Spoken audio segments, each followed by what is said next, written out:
ہمارے جو اہل حدیث حضرات ہیں یہ اسی اجتہاد کے تو منکر ہیں. ایک دفعہ ایک اہل حدیث عالم کہنے لگے کہ میں نے کہا یہ ایصال ثواب کا انکار کیوں کرتے ہو؟ کہتے ہیں حدیث میں تو 3 چیزوں کا ذکر آیا ہے. حدیث میں آیا ہے کہ 3 چیزیں مرنے کے بعد میت کے لیے ہوتی ہیں. عمل ولد صالح یدعو لہ، نیک اولاد جو دعا مانگے، علم ینتفع بہ، وہ علم جو چھوڑا، اور صدقہ جاریہ. تو چوتھی تو کوئی چیز نہیں حدیث میں. میں نے کہا واہ بھائی واہ. حدیث کا جو پہلی جماعت کا طالب علم ہوتا ہے نا اس کو بھی پتہ ہوتا ہے جب حدیثوں میں آئے نا کہ 3 چیزیں تو اس کا مطلب 3 نہیں ہوتا. دیکھو حدیث میں آتا ہے مسلمان کے 5 حقوق ہیں مسلمان پر. چھینک آئے تو الحمدللہ کہو، جنازہ پڑھو، مریض ہو تو عیادت کرو، سلام کا جواب دو. ایک 5واں بھی حق ہے جو اس وقت ذہن میں نہیں ہے. ہاں دعوت دے تو قبول کرو. حدیث میں آتا ہے مسلمان کے مسلمان پر 5 حق ہیں. کیا مطلب چھٹا کوئی حق نہیں ہے؟ تو حدیث میں 5 کا مطلب 5 نہیں ہوتا، 3 کا مطلب 3 نہیں ہوتا.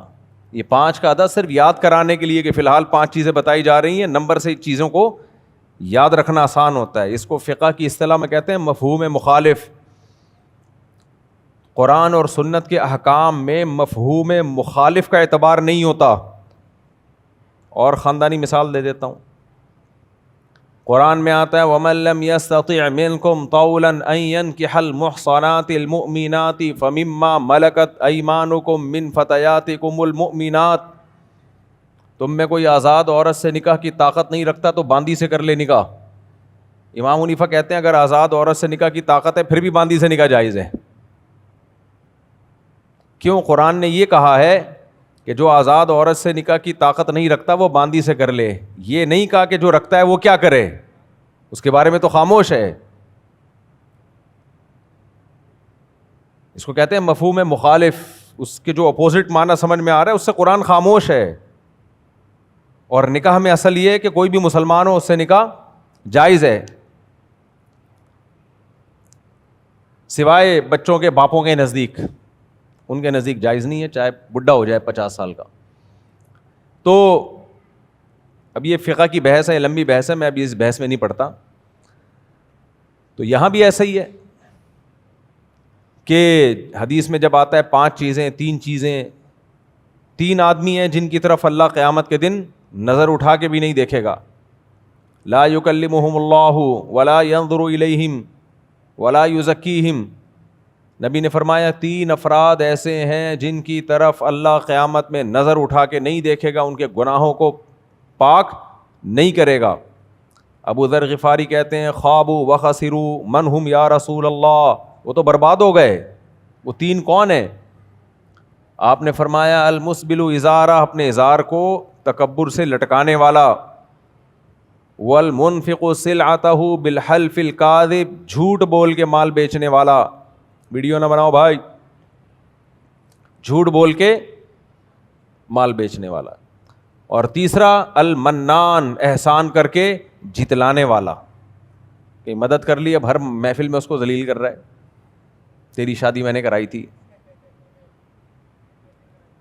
یہ جو تو کاروبار کر رہا ہے میں نے کروا کے دیا تھا. ہر جگہ اس کو ذلیل کر رہا ہے. یہ ٹوپی تیری میں نے تجھے گفٹ دی تھی. تو 3 آدمی ہیں. تو کیا مطلب صرف 3 ہی ہیں؟ قرآن میں یہودیوں کے بارے میں بھی آتا ہے. وہ علماء جو اللہ کی آیات چھپاتے ہیں ان کے بارے میں بھی آتا ہے. تو حدیث میں 3 کا مطلب 3 بولتے کیوں نہیں ہوتا. تو اسی طرح کیوں نہیں؟ اس لیے نہیں ہوتا کہ مقصد. ہاں اور ایک مثال دے دیتا ہوں. نبی صلی اللہ علیہ وسلم نے فرمایا الا کل لہو باطل، ہر کھیل باطل ہے، سب کھیل ناجائز ہیں. الا ثلاث، مگر صرف 3. یہاں تو الا کے ساتھ ہے صرف. پھر بھی حدیث کے صرف کا مطلب صرف نہیں ہے. اس لیے اہل حدیث حضرات سے ہم یہ کہتے ہیں کہ آپ کوئی فقہ مدون کرو. آپ قرآن و سنت کی اصولوں سے مسائل اخذ کرتے ہو. کوئی ریٹن کتاب ہو.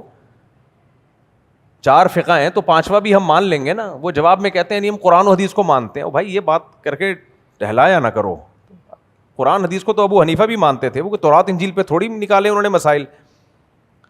امام شافعی کے جو مسائل ہیں زبور سے نکالے انہوں نے. کیا ہو گیا بھائی صاحب؟ امام احمد ابن حنبل نے فضائل اعمال سے نکالے ہیں. یہ بیکار قسم کی بات ہے. قرآن و حدیث سے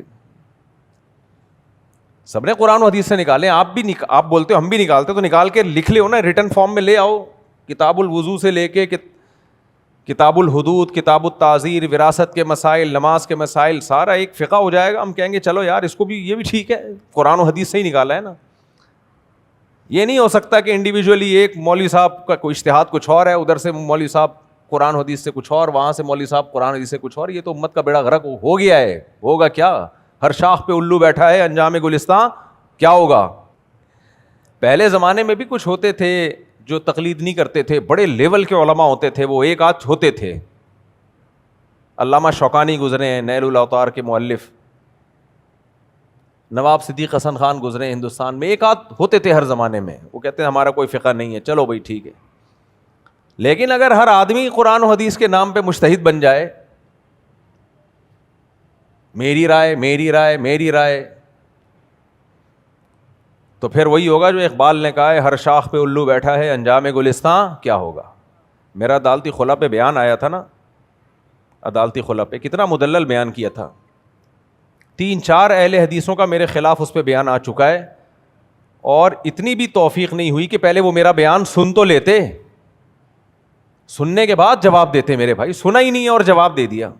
یہ تحقیق ہے, یہ محقق ہیں, ان کی تقلید کریں گے ہم. اور مسئلہ بھی خلا کا, جو بیوی کے حلال حرام ہونے کا. تو کسی نے نیچے کمنٹ کیے ہوئے تھے, مفتی صاحب کا بیان تو سن لو بھائی, یہ سارے دلائل کے جواب دے چکے ہیں مفتی صاحب. ایک اہل حدیث عالم نے تو ریکارڈ کروایا کہ جی فقہ حنفی میں یہ ہوتا ہے کہ شوہر کی مرضی کے بغیر خلا نہیں ہوتا, لیکن فقہ حنبلی میں ہو جاتا ہے.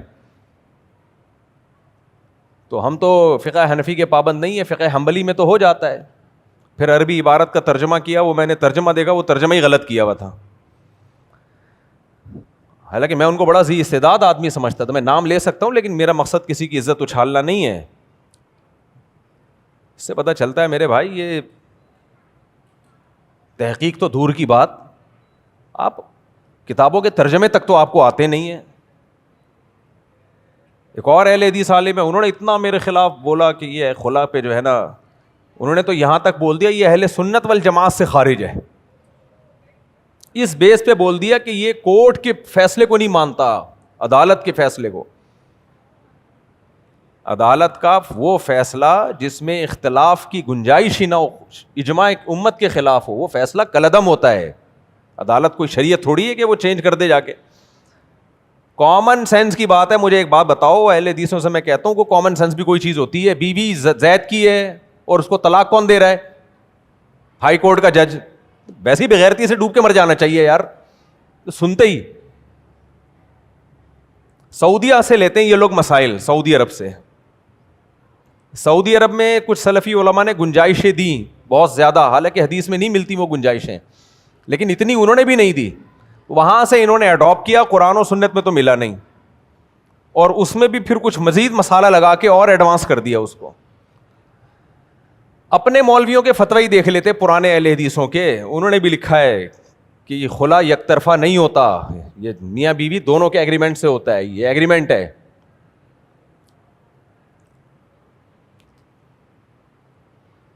ایک نے تو یہاں تک کہا کہ پھر عورت کو جو خلا کا رائٹ ہے اس کا مطلب کیا ہے؟ اگر شوہر کی اجازت ضروری ہے, پھر عورت کو تو خلا کا رائٹ ہے, تو اس کا مطلب کیا ہے؟ یہ قرآن حدیث سے دلیل ہے. اس کا مطلب آپ بھی تلاش کرو, میں بھی تلاش کرتا ہوں.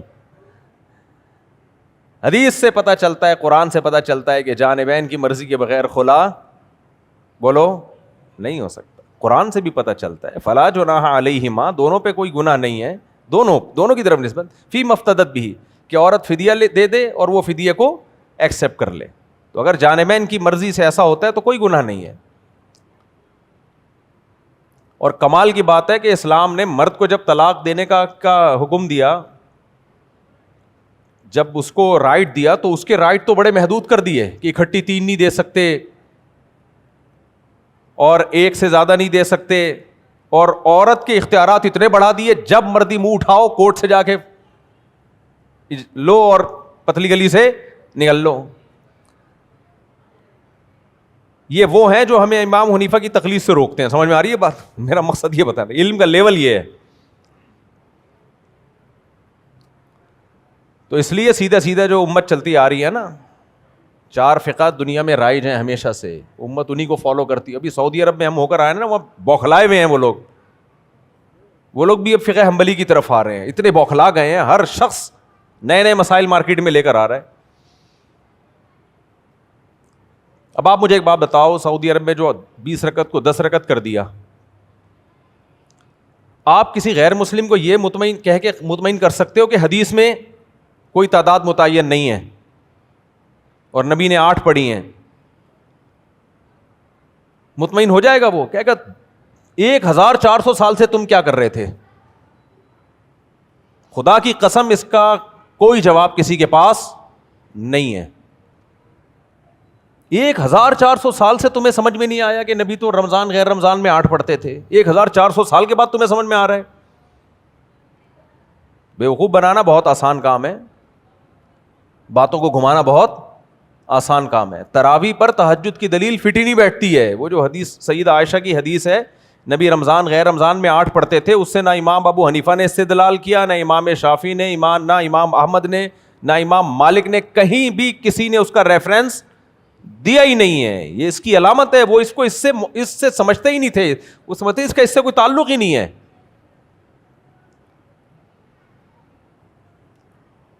ان کا ریفرنس حضرت عمر کا وہ عمل تھا. امام ابو حنیفہ سے پوچھا گیا نا, آپ نے جو 20 رکعت تراویح کے سنت ہونے کا فتویٰ دیا, کیا دلیل ہے؟ تو انہوں نے یہ نہیں کہا کہ نبی رمضان غیر رمضان میں 8 پڑھتے, انہوں نے فرمایا ما رأیت عمر مبتدعا, میں عمر بن خطاب کو بدعتی نہیں سمجھتا. یعنی انہوں نے جب 20 پڑھی ہیں, ان کے پاس ہوگی کوئی دلیل جو ہم تک نہیں پہنچی. یہ آسان ہے, یہ جواب آسان ہے, اس سے پوری امت بچ جائے گی. لیکن آپ جس ٹریک پہ چل رہے ہو نا, ایک حدیث لے کے پوری امت پہ مسلط کر دینا, اپنے مطلب کا مفہوم اس کو پہنا دینا لوگوں کو, اس سے اتنے سارے اشکالات ہوتے ہیں. سب سے پہلی بات, اسلاف نے اس کو تراویح کا نام کیوں دیا؟ 8 رکعت تو ترویحتین ہوتا ہے, تراویح ہوتی نہیں ہے. ایک ترویح 4 رکعت کو کہتے ہیں, تو 8 رکعت پہ تو یہ تراویح کا لفظ ہی فٹ نہیں بیٹھ رہا. اور یہ میں نے تھوڑی نام دیا ہے, تو خلفائے راشدین کے دور میں نام دیا گیا ہے.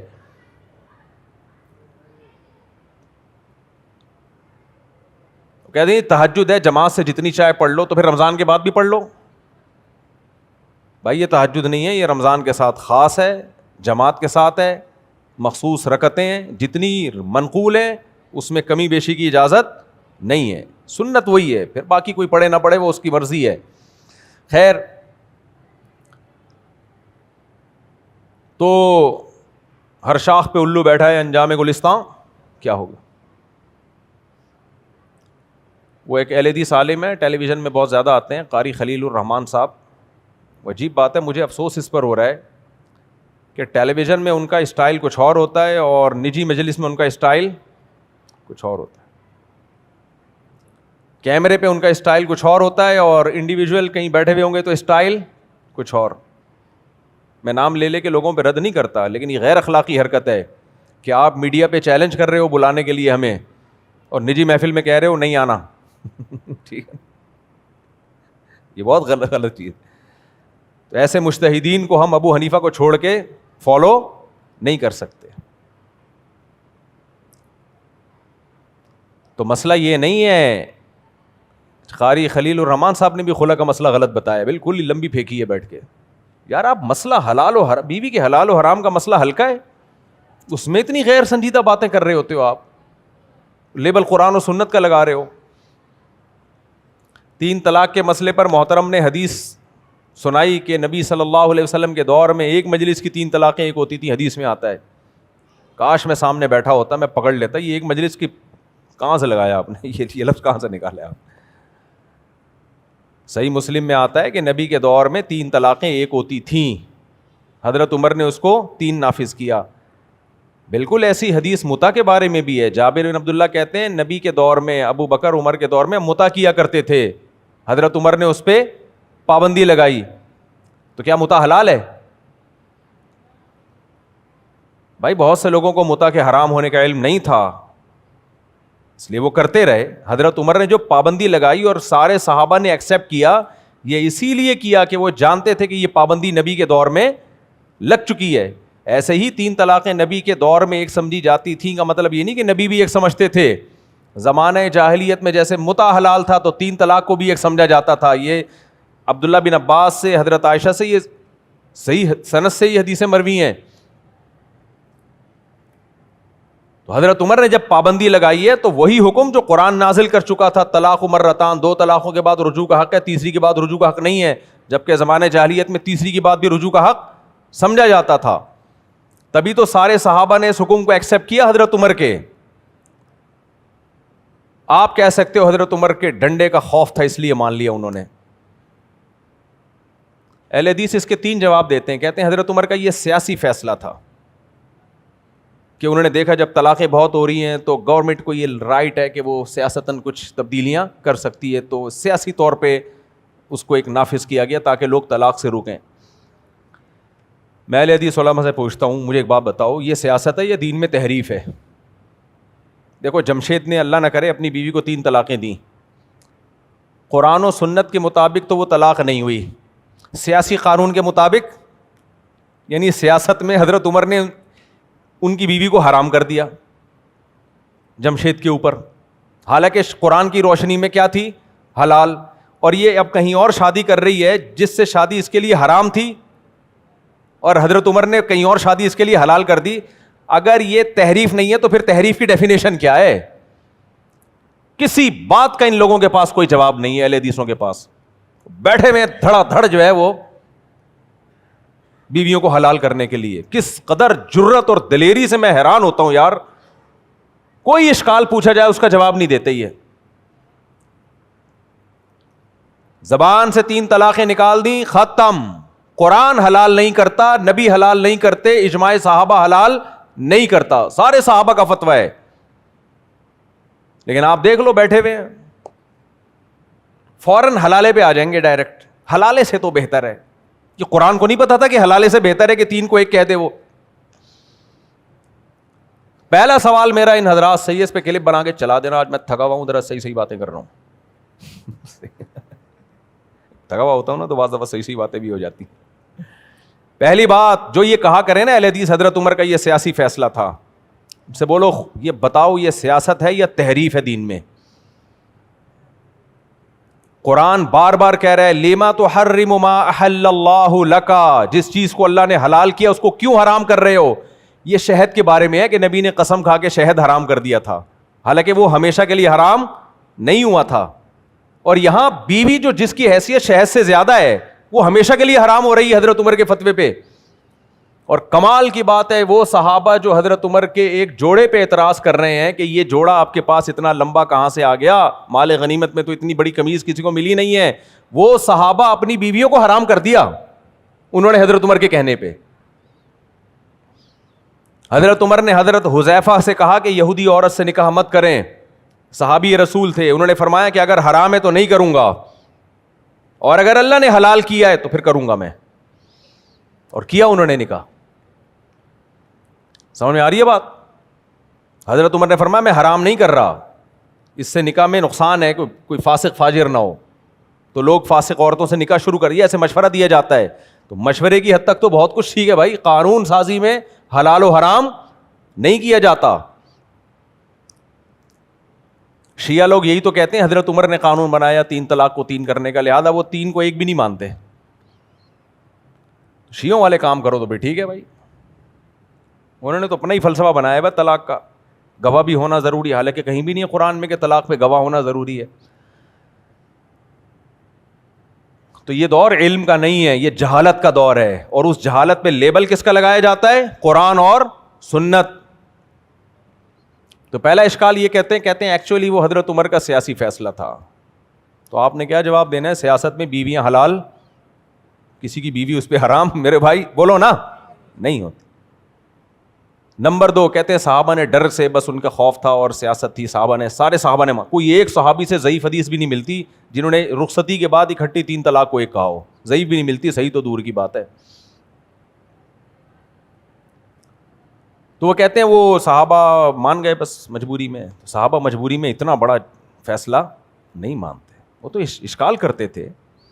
حضرت عمر کا پہلا خطبہ ہی یہ تھا کہ جب تک سیدھا چلوں ماننا، جہاں قرآن و سنت سے ہٹوں سیدھا کر دینا مجھے۔ ایک صاحب ایک نے کھڑے ہو کر کہا نا کہ آپ کو سیدھا کر دیں گے، حضرت عمر نے دعائیں دی اس کو۔ حضرت عمر نے قانون بنایا کہ 400 درہم سے زیادہ مہر نہیں ہوگا۔ یہ بالکل سیاسی فیصلہ تھا اس میں، کیونکہ قرآن نے مہر کی کوئی مقدار متعین نہیں کی ہے۔ اگر گورنمنٹ یہ سمجھتی ہے کہ اتنا زیادہ مہر لڑکی والے رکھ رہے ہیں کہ لڑکیوں کی عمریں نکل رہی ہیں، اس پہ غور کیا جا سکتا ہے کہ کچھ متعین مقدار کر دی جائے، یہ سیاسی فیصلہ تھا۔ لیکن ایک عورت نے کہا کہ قرآن کہتا ہے ان آتیتم احداہن قنطارا فلا تاخذوا منہ شیئا، سونے کا پہاڑ بھی مہر میں دیا ہو واپس مت لو۔ تو اللہ تو سونے کے پہاڑ کا تذکرہ کر رہے ہیں، آپ کیسے مہر کی مقدار متعین کر رہے ہیں؟ حضرت عمر جواب دے سکتے تھے کہ اللہ نے یہ تو نہیں کہا کہ سونے کا پہاڑ دو، وہ تو ایک مثال دی ہے کہ اگر سونے کا پہاڑ بھی مہر میں ہے تو طلاق کے بعد وہ واپس نہیں لیا جا سکتا۔ لیکن اس کے باوجود حضرت عمر اپنی بات سے پیچھے ہٹ گئے اور فرمایا اخطأ رجل واصابت امرأۃ، عورت نے درست کہا اور مرد سے غلطی ہو گئی۔ نہیں آئی میرا خیال ہے بات؟ حضرت عمر کے بارے میں بخاری میں ہے کان وقافا عند کتاب اللہ، قرآن کی جیسے ہی آیت سامنے آتی رک جاتے تھے، بس ریورس پیچھے ہو جاتے تھے اللہ کی آیت سن کے۔ تو کیا ان کے سامنے یہ آیتیں نہیں تھی الطلاق مرتان، جس کا اہل حدیث لوگ اپنی طرف سے ترجمہ کرتے ہیں کہ طلاقیں 2 مہینے میں 2 مرتبہ ہیں؟ کہاں سے 2 مہینے لگا دیے تم نے یار؟ فَإِن طَلَّقَهَا فَلَا تَحِلُّ لَهُ مِن بَعْدُ، قرآن کہہ رہے تیسری طلاق دے دی بیوی حلال نہیں ہے۔ قرآن نے تو نہیں بتایا کہ اسی وقت دی یا اگلے مہینے میں دی، یہ تو کوئی قید نہیں ہے قرآن میں۔ کہہ رہے نہیں مرتان مرتبہ ہے نا، مرتبہ کا مطلب ایک مرتبہ پھر دوسری مرتبہ۔ حدیث میں آتا ہے، بخاری کی حدیث ہے، جو 33 مرتبہ سبحان اللہ کہتا ہے نماز کے بعد، تو کیا مطلب 33 مہینوں میں 33 مرتبہ سبحان اللہ کہے گا وہ؟ اس لیے بیچارے اللہ معاف فرمائے، بس ان کا ہوگا کیا آخرت میں؟ سعودیوں کو فالو کرنے کا نتیجہ ہے یہ۔ یا تو تم اپنا امام اللہ رسول کو بولتے ہو، فتوے تم وہاں سے لے کر آتے ہو۔ سعودی عرب میں بھی ہر طرح کے علماء ہیں، میجورٹی ان کی ٹھیک ہے، فقہ حنبلی کو فالو کرتی ہے، لیکن آج کل سکہ چل ان کا رہا ہے جو جمہور امت سے ہٹے ہوئے ہیں۔ یہ تو گورنمنٹ کا کام ہوتا ہے نا، کس کو آگے لے آئے کس کو پیچھے لے آئے۔ تو اس لیے زبانوں پہ کنٹرول کیا کرو بھائی۔ وہ میں اس ٹاپک کو جلدی مکمل کر کے پھر آگے چلوں، کچھ کام غصے میں ہو جاتے ہیں، نارمل روٹین میں نہیں ہوتے وہ۔ میں نے کچھ بیان تھکاوٹ کے لیے رکھے ہوئے ہوتے ہیں، تھکاوٹ ہوئی تو یہ والا بیان کروں گا میں۔ تو پہلی بات، سیاسی فیصلہ ہو سکتا ہے یہ ہے؟ نہیں ہو سکتا، یہ تحریف ہے، یہ سیاست نہیں ہے۔ بیوی کو حلال حرام کر دینا یہ کیا ہے؟ دین میں بدترین تحریف ہے۔ اور اگر یہ نہیں ہے تو پھر تحریف کسے کہتے ہیں بتا دو بھائی۔ آج کوئی خلیفہ اٹھ کے بولے ایک بھی نہیں ہوتی تو کیا مان لو گے اس کو؟ دوسری بات، صحابہ نے مانا کیوں؟ اچھا، ایک بریلوی عالم ہے، انہوں نے بھی میرے خلاف ایک کلپ بنایا ہے تو وہ بریلوی لیکن ذرا معتدل سے ہیں، بڑے معتدل سے ہیں وہ۔ انہوں نے میرے خلاف ایک کلپ بنایا، انہوں نے کہا مفتی طارق مسعود صاحب یہ کہتے ہیں کہ 3 طلاق کا مسئلہ اجماعی ہے، اس میں امت میں کیا ہے؟ اجماع ہے۔ تو انہوں نے کہا نہیں ایسا نہیں، اجماع نہیں ہے، مفتی صاحب مبالغہ آرائی کرتے ہیں، فلاں نے لکھا ہے کہ اس میں اختلاف ہے، فلاں نے لکھا ہے اس میں اختلاف ہے، فلاں نے بھی لکھا ہے اس میں اختلاف، فلاں نے بھی لکھا، فلاں نے بھی لکھا۔ خوب سمجھ لو، فلاں کے لکھنے پر گورنمنٹ کی طرف سے کوئی پابندی نہیں ہے۔ اس طرح کی کلپ دیکھ کے متاثر نہ ہوا کریں۔ سب سے پہلے کسی صحابی سے دکھائیں۔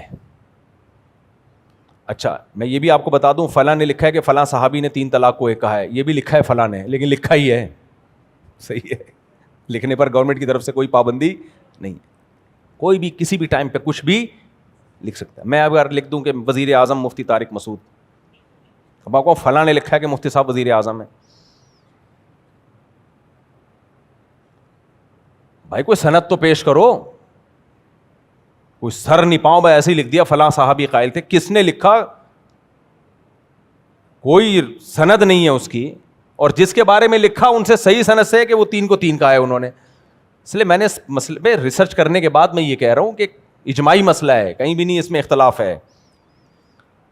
تو یہ لاتے رہیں گے فلاں نے لکھا ہے کہ اختلافی ہے, دیوبندی عالم نے بھی لکھا ہے اختلافی ہے. لکھا ہے دیوبندی عالم نے بھی, ان سے بھی دیوبندی کیا دودھ کے دھلے ہوئے ہوتے ہیں, ان سے غلطی نہیں ہو سکتی.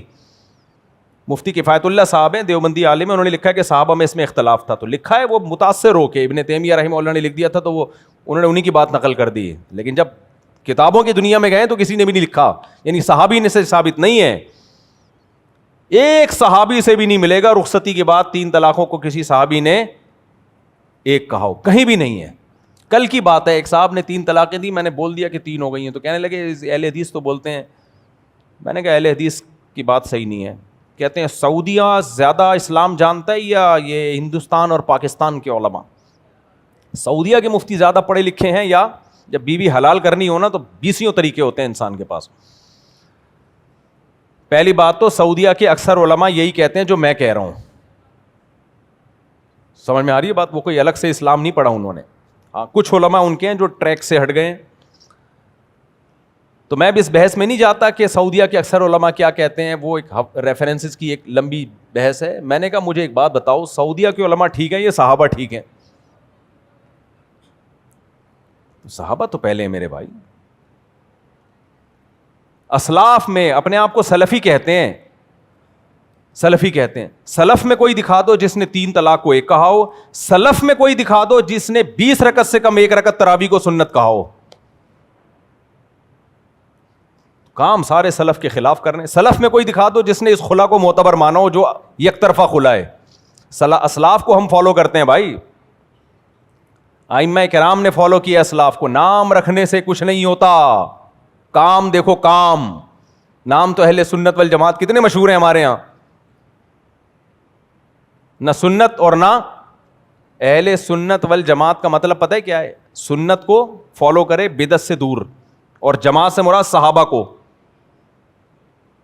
تو آپ اپنا نام اہل سنت والجماعت نہ رکھیں, لیکن سنت کو فالو کریں اور صحابہ کی جماعت کو مانیں, تو آپ اہل سنت والجماعت ہیں. لیکن ہمارے یہاں جو نہ سنت کو فالو کرے نہ صحابہ کو مانے. صحابہ حلوے مانڈے کرتے تھے, بولتے کیوں نہیں ہو دیگیں. کس صحابی نے ربیع الاول کے موقع پر حلوے کی دیگ پکائی؟ کوئی ایک صحابی ضعیف روایت میں دکھا دو جنہوں نے ربیع الاول میں بتیاں لگائی ہوں, تمبو لگائے ہوں, حلوے کھائے ہوں, حلیم کی دیگ پکائی ہو, سبیل لگائی ہو, ماتم کیا ہو؟ کوئی ایک ہے صحابی؟ میں ایسے صحابہ آپ کو دکھا سکتا ہوں پوری زندگی روزے رکھے. ایک صحابی نے نبی سے عرض کیا, یا رسول اللہ میں پوری زندگی روزے رکھنا چاہتا ہوں. آپ نے فرمایا کم کرو. پہلے فرمایا مہینے میں 3 روزے, انہوں نے کہا اس سے زیادہ کی طاقت ہے. پھر فرمایا اتنے روزے, فرمایا اس سے زیادہ کی طاقت. بالآخر انہوں نے منوا کے چھوڑا, ساری زندگی روزے رکھوں گا. بڑھاپے میں کہتے تھے کاش نبی کی رخصت پر عمل کر لیتا. بوڑھا ہو گیا اب نہیں رکھا جا رہا. یہ تھے صحابہ. دیگ اور صحابہ 180 ڈگری پہ تھے, یاد رکھو. نہیں آ رہی میرے خیال ہے بات؟ دیگ کا اسلام سے جہاں ڈھڑنگ ڈھڑنگ کی آوازیں آ رہی ہیں نا دیگوں کی, ڈھڑنگ ڈھڑنگ, میت پہ بھی یہی آوازیں آتی ہیں, ڈھڑنگ ڈھڑنگ. دیکھا دیگ کی اپنی ایک لک ہے بھائی. دیگ جو ہے نا, دیگ اس کا اپنا ایک سٹائل ہے. وہ دیگچی اور میں وہ مزہ نہیں ہے. دیگ کا آدھا مزہ تو ڈھکن میں ہے, حقیقت ہے. جو پھٹتی ہے نا وہ دیگوں کا اسلام سے کوئی تعلق, نہ محرم کی دیگوں کا نہ ربیع الاول کی دیگوں کا. تو ہم سوچ رہے ہیں جو اعتکاف میں دعوتیں ہو رہی ہیں اس پہ بھی پابندی لگائیں. ابھی جو اعتکاف گزرا ہے نا, بھوکا رہنا سیکھو میرے بھائی. سنت بھوکا رہنا ہے, دیگیں پھوڑنا بولو نہیں ہے سنت. نبی نے روزے رکھے ہیں, ترغیبات دی ہیں. روزے سے انسان کی قوت ارادی بڑھتی ہے, شہوت ٹوٹتی ہے روزے سے, روحانی قوت بڑھتی ہے, کانفیڈنس بڑھتا ہے, خواہشات کو کنٹرول کرنا سیکھتا ہے, ایسی نورانیت, ایسی روحانیت اللہ نے روزے میں رکھی ہے. نبی نے فرمایا للصائم فرحتان, روزے دار کو 2 لذتیں ملتی ہیں. ایک تو آخرت میں اللہ دے گا, روزے داروں کے لیے اللہ نے جنت میں الگ دروازے بنائے ہوئے ہیں. دیکھو جب ہم ایئرپورٹ جاتے ہیں مختلف قسم کے لاؤنج ہوتے ہیں جس میں بیٹھنا پڑتا ہے. میں تو پہلے نہیں بیٹھتا تھا لیکن اب سیلفیوں کی وجہ سے جانا پڑتا ہے. تو غریبوں کے لاؤنج الگ ہوتے ہیں, اس سے اوپر والے لاؤنج الگ ہوتے ہیں, الگ الگ دروازے ہوتے ہیں. وی آئی پی, وی آئی پی. ایک ہے حج ٹرمینل, سب سے تھکا ہوا, صحیح ہے نا, حج ٹرمینل تو وہ حاجیوں کے لیے ہے, وہیں سے حج شروع ہو جاتا ہے آپ کا. تو ایسے ہی جنت میں بھی ایک جیسے انٹری نہیں ہوگی, سارے جنتی ایک ہی گیٹ سے تھوڑی جائیں گے. تو وہاں اللہ نے ایک الگ سے دروازہ روزے داروں کے لیے رکھا ہے. سمجھ میں آ رہی ہے بات؟ جو کثرت سے روزے رکھا کرتے تھے دیگ والوں کے لیے جنت میں کوئی دروازہ نہیں ہے, کوئی دروازہ نہیں ہے دیگ کے لیے. تو خیر کہاں ہم نکل لیے. تو اپنے آپ کو اہل سنت والجماعت کہہ دینا آسان ہے, گورنمنٹ کی طرف سے کوئی پابندی نہیں ہے. سلفی کہہ دینا بھی بہت آسان, سلف کی ایک نہ مانو, لگا دو اپنے نام کے ساتھ سلفی. تو اس لیے نبی صلی اللہ علیہ وسلم نے جو جنتی فرقہ بتایا نا, اس کا نام نہیں بتایا ہمیں, علامت بتائیے, نام بھلے جو بھی ہو, نام نہیں بتایا. دیکھو آپ کسی ایسے ملک میں گئے جہاں چینی کو چینی نہیں کہتے, وہاں ہو سکتا ہے چائنا میں آپ گئے, وہاں چینی کو فرض کرو چنگ پونگ کہتے ہیں. ایک مثال دے رہا ہوں میں, چائنا والے کچھ بھی کہہ سکتے ہیں بھائی, ان کی زبان ہے, چنگ پونگ کہتے ہیں. اور چینی کو وہ چین والا بندہ انسان کو چینی کہتے ہیں. اب آپ کی اماں نے چائنا میں آپ کو بھیجا, بیٹا جا چینی لے کر آ, اور اماں کو پتا تھا کہ یہ جب دکان والے کو جا کے کہے گا چینی چاہیے تو وہ ایک چینی بندہ اٹھا کے پکڑا دے گا اس کو, یہ لے جا بھائی, کیا کام ہے تجھے, گھر میں پوچھا لگوانا ہے, گھر کا نل کا ٹھیک کروانا ہے, یہ بندہ لے جا. تو اماں نام بتائے گی یا علامت بتائے گی, اور اماں کو یہ نہیں پتا چینی زبان میں چینی کو کیا کہتے ہیں. تو اماں کہے گی بیٹا دکان پہ یہ نہیں کہنا کہ چینی چاہیے, وہ نہیں سمجھے گا. دکان پہ جا کے کہنا اس سے کہ وہ چیز چاہیے جس پہ مکھیاں بیٹھتی ہیں. ہمارے یہاں تو یہی علامت ہے چینی کی, ان ملکوں میں یہ علامت نہیں ہے. ہمارے یہاں جہاں مکھیاں بیٹھی ہوئی ہیں یا تو گوبر ہے یا کیا ہے, چینی ہے. آپ کو پتہ ہے پاکستان سے کیڑے بہت ایکسپورٹ ہوتے ہیں, یہ مکھیاں جو کیڑے بناتی ہیں, کیونکہ ان ملکوں میں مکھیاں نہیں ہیں تو کیڑے ہی نہیں ہیں. خیر یہ بھی ایک بزنس ہے, کبھی موقع ملے تو کریں. تو اور گورے وہ کیڑے کھاتے بھی ہیں پروٹین کے لیے. شکر کرو اللہ نے مسلمان بنایا, خدا کی قسم اللہ کا بہت بڑا احسان ہے, اللہ نے مسلمان بنایا. مجھے ایسے پروٹین ہمیں بالکل بھی نہیں چاہیے. وہی میرے ایک سموسے پہ بیان چل رہا ہے, روزہ رکھ کے ایک آدھ سموسہ کھا لینے میں کوئی حرج نہیں ہے, تجربے کے بعد کہہ رہا ہوں.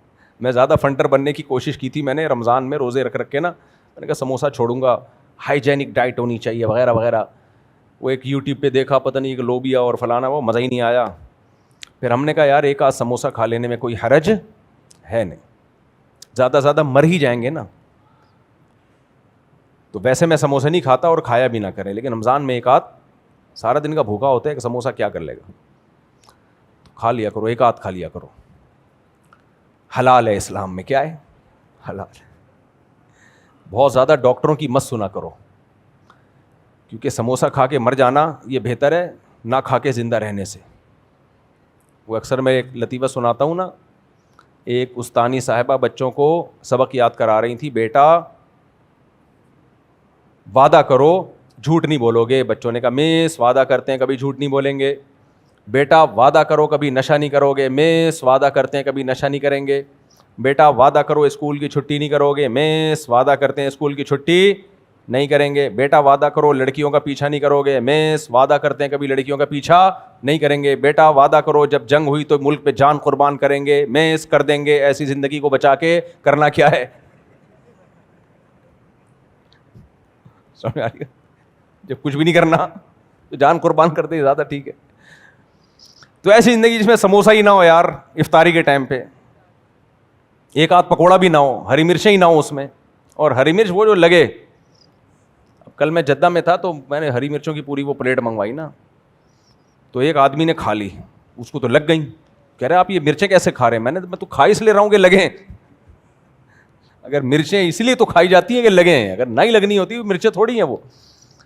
تو خیر بات کو سمیٹتا ہوں میں, تو یہ دور جہالت کا دور ہے, علم عمق نہیں ہے. ہر آدمی قرآن حدیث کو, تو میں نے وہ طلاق کا موضوع جلدی سے مکمل کر دوں کیونکہ طلاقیں کو کیس جب زیادہ آتے ہیں پھر میں یہ موضوع ریپیٹ کرنا شروع کر دیتا ہوں.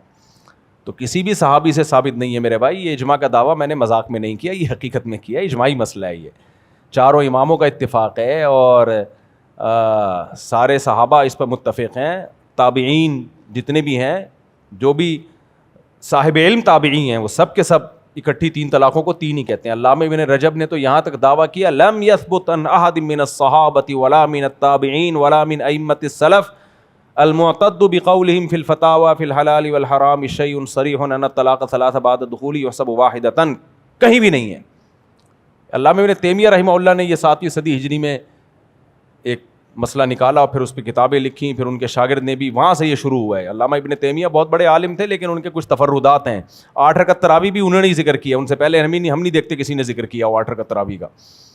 تو اب اہل حدیث لوگ لے لیتے ہیں وہ چیزیں جو پوری امت میں ہٹ کے الگ سے نظر آ رہی ہوتی ہیں, وہ لے لیتے ہیں. جو پوری امت جدھر کو جا رہی ہے چھوڑ دیتے ہیں اس کو, کیونکہ اگر پوری امت جدھر کو جا رہی ہے اسی کو ادھر بھی آپ بھی جاؤ گے تو پھر کیا ہوا؟ کام تو وہ کرے نا جو تھوڑا سا ڈفرینٹ ہو. خیر سارے ایسے نہیں ہوتے, کچھ 3 طلاقوں کو 3 بھی مانتے ہیں اہل حدیثوں میں, ایسے بھی ہیں الحمدللہ. تو خیر, تو کبھی یہ بات ہو نا تو اس پہ یہ ان سے پوچھ لیا کریں کہ حضرت عمر نے جو سیاسی فیصلہ دیا تھا یہ سیاست تھی یا دین میں تحریف؟ نمبر 2 سارے صحابہ نے اس کو مان کیوں لیا؟ نمبر 3 صحابہ کے بعد تابعین تبع تابعین پوری دنیا میں. اور یہ جو سعودیہ کے حوالے دیتے ہیں, تو سعودیہ میں تو 3-4 سال پہلے یہ قانون بنا کہ 3 طلاقیں ایک ہوں گی. اب بتاؤ سعودیہ میں اسلام 3-4 سال پہلے آیا ہے یا 1400 سال پہلے آیا ہے؟ تو 1400 سال سے تو یہی چل رہا آ رہا تھا کہ 3 ہوں گی, 3-4 سال پہلے چینج کر دیا. تو وہ والا اسلام ٹھیک ہے یا یہ والا ٹھیک ہے؟ بولتے کیوں نہیں؟ وہ والا ٹھیک تھا میرے بھائی. سعودی عرب میں جب سے حضرت عمر نے 20 رکعت تراویح شروع کی ہے, 1400 سال سے کتنی تراویح ہو رہی تھی؟ 20. ہماری زندگی میں 3-4 سال پہلے کتنی ہو گئی؟ 10. تو کون سا والا ٹھیک ہے بھائی؟ تو اس لیے امت کے جمہور سے چپکے رہیں, 1.5 اینٹ کی مسجد بنانے کی کوشش نہ کریں. تو میں کہہ رہا تھا نبی صلی اللہ علیہ وسلم نے جو فرقوں کے بارے میں فرمایا نا, جنتی فرقہ 73 فرقوں میں ایک جنتی ہوگا نا, بولو نا کیا ہو گیا؟ تو آپ صلی اللہ علیہ وسلم سے صحابہ نے پوچھا وہ جنتی فرقہ کون سا ہوگا, تو آپ نے نام نہیں بتایا.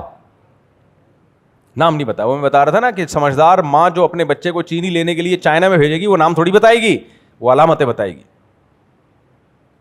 اور دکاندار کو بھی کہے گی بیٹا علامتیں بتانا کہ ایسے ایسے دانے ہوتے ہیں اور چائے میں گھول کے پی جاتی ہے اور اس سے مٹھاس پیدا ہوتی ہے, سویٹنس کے لیے استعمال ہوتی ہے. فوراً سمجھ جائے گا بات کس کی ہو رہی ہے, چنگ پونگ کی بات ہو رہی ہے. اس کو وہ چنگ پونگ کہے گا.